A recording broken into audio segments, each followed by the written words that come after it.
வணக்கம். நம் முன்னோர்கள் கொடுத்துச் சென்ற வர்ம தூண்டு மருத்துவம் மற்றும் உணவு முறையில் குணமாக்கும் பொது நோய்கள் மொத்தம் 100. அதில் இன்று 2வது பார்ப்போம். 2வது நோய் என்ன தெரியுங்களா? ஒற்றை தலைவலி, மைக்ரேன் ஹெடேக். ஒற்றை தலைவலி அப்படின்னு சொன்னாலே கல்லீரல் பாதிச்சிருக்குன்னு பொருள். லிவர் அப்படின்னு ஆங்கிலத்தில் சொல்லுவாங்க. அந்த கல்லீரல் பாதிப்பை சரி பண்ணோம்னா ஒற்றை தலைவலி சீராகும். அப்போ அந்த கல்லீரல் பாதிப்புக்கு நம்ம என்ன செய்யணும் அப்படின்னா, ஒரு வர்ம பிராண யோகா இருக்குது. செய்வோமா? இப்போ பாருங்கள், காது எடுத்துட்டேன். காது மடிப்பு வருதுங்களா? இந்த மடிப்பிலிருந்து ஒரு விரல் 2 விரல் மேலே, அதாக தலைப்பகுதி. அதே மாதிரி இடது பக்கம் மடிப்பிலிருந்து இந்த காது மடிப்பு வருதுங்களா? காது மடிப்பிலிருந்து ஒரு விரல் 2 விரல் தலைப்பகுதி நேர் மேலே 2 சுட்டு விரல் வச்சுட்டுனா இதுதாங்க அது. அப்படியே மெதுவாக அழுத்தி விடணும்.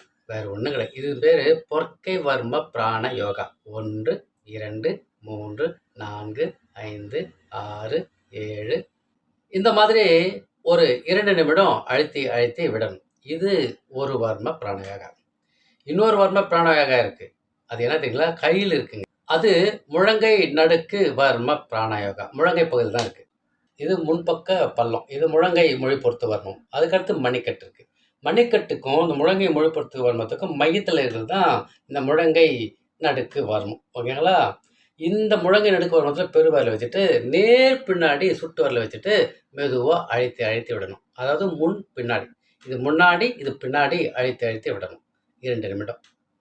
அதுக்கடுத்து அகம்புறம்னு சொல்லுவாங்க. அகன்றது இந்த பக்கம், புறம் என்பது இந்த பக்கம். அதுக்கு அந்த அகம்புற பக்கம் அதே ஏரியா தான், சுற்றுலாவில் தான். அகம்புறம் பண்ணிவிட்டு பாருங்கள், அகம்புறம் வச்சுட்டுனா இங்கே அதே போல் ஒரு 2 நிமிடம் விட்டு அழுத்தணும். சரியா போச்சுங்களா? இந்த கையிலும் அந்த பயிற்சி தாங்க. ஒரு 5 நாட்கள் ஒரு உணவு தரம் பாருங்களா. காலையில் ஒரு டம்ளர் தண்ணி வெதுவெதுப்பாக எடுத்துக்கணும். அப்போ அந்த வெதுவெதுப்பாக எடுத்த தண்ணியில் 5 டிராப்ஸ் லெமன் போடணும். அதாவது எலுமிச்சை சாறு. அப்போ அந்த 5 டிராப்ஸ் எலுமிச்சை சாரும் அந்த ஒரு டம்ளர் தண்ணி வெதுவெதுப்பான தண்ணியும் ஒரு 5 நிமிடம் ரெண்டும் ஒரு ஸ்பூன் போட்டு கலக்கி 2 மிக்ஸ் ஆகும் தானே, அந்த தண்ணியை மெதுவாக சிப் பண்ணி குடிக்கணும். அதே மாதிரி மறுநாள் ஒரு டம்ளர் தண்ணி 5 டிராப்ஸ் லெமன் ஜூஸ். இந்த மாதிரி 5 நாட்கள் காலையில் குடிக்கணும். குடித்த பிறகு ஒரு அரை மணி நேரம் கழிச்சு தான் நம்ம மற்ற உணவுகள் எடுத்துக்கணும். இந்த வர்ம தூண்டல் 2, இந்த உணவு முறை 1, இது 3ஐயும் எடுப்போம். தலைவலியிலிருந்து விடுபடுவோம்.